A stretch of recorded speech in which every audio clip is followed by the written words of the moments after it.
Hey guys, it's Fiona and welcome back to another art, books and crafts video. So this video today was inspired by a conversation that I had with Sarah from Book Hooked Nook blog. She basically put a tweet about how she was struggling to choose a book and I suggested a TBR jar, and then I was thinking more and more about TBRs and I decided to make my very first TBR jar. So obviously I didn't make the physical jar, but I made everything to go with it. So as usual, I got a little bit carried away, but I really enjoyed this project and I think it's a lot of fun and I think it's something loads of people can do.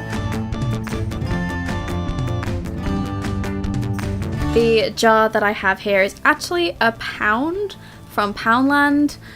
It's not perfect, it's got a couple little imperfections which I actually meant to sort of put further around the side rather than right at the front, but hey ho, that's what I get for not concentrating whilst making this properly.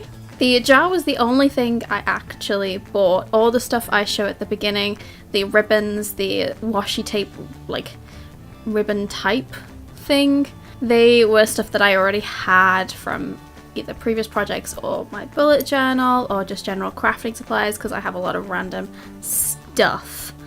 So I thought I would try using a few different things and see what I like.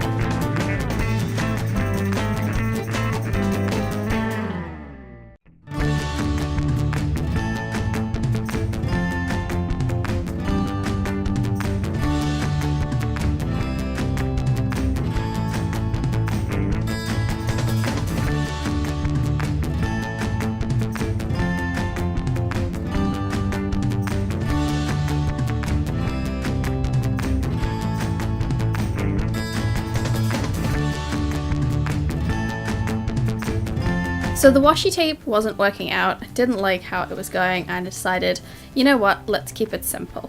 So I got these sticky labels that I have, which, I mean, they were like 50 pence, 75 pence or something like that, the whole roll from Morrison's.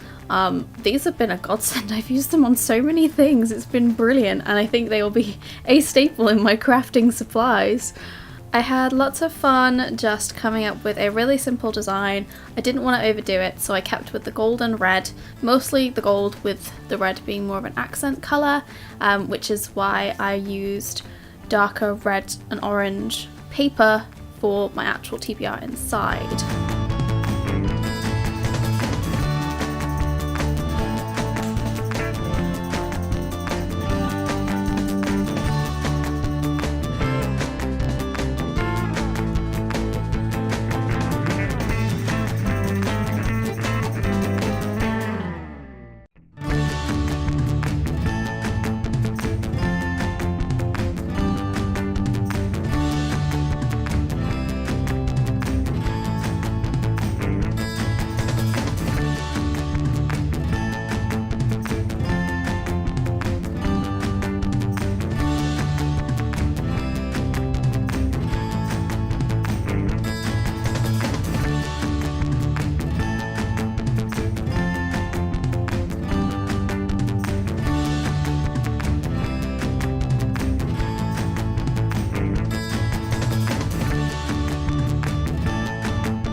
So the way I actually sat down and wrote out all the books on my TBR was I literally took pictures of every shelf and then sat here and wrote them all out. This John Green one here is a bit of an example because you may notice as I'm writing some of them I'm not writing the title, I'm writing an author. So if I've got more than one of their books on my TBR, I've put their name in instead, so it means that if they come up with more books I can just reuse the same one, or if I pull it out it gives me a bit of an option if I want to choose one or the other.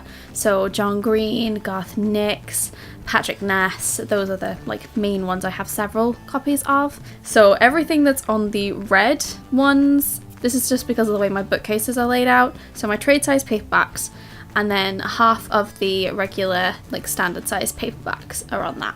And then on the orange ones, I have all my hardback to be reads, and then the other half of the general paperback sized books. This is not intentional, that's just how my bookcase is organised due to space. I forgot to include these earlier on, but I also included one for manga and graphic novels, and then later on, which I didn't film, I included ones for ebooks and NetGalley.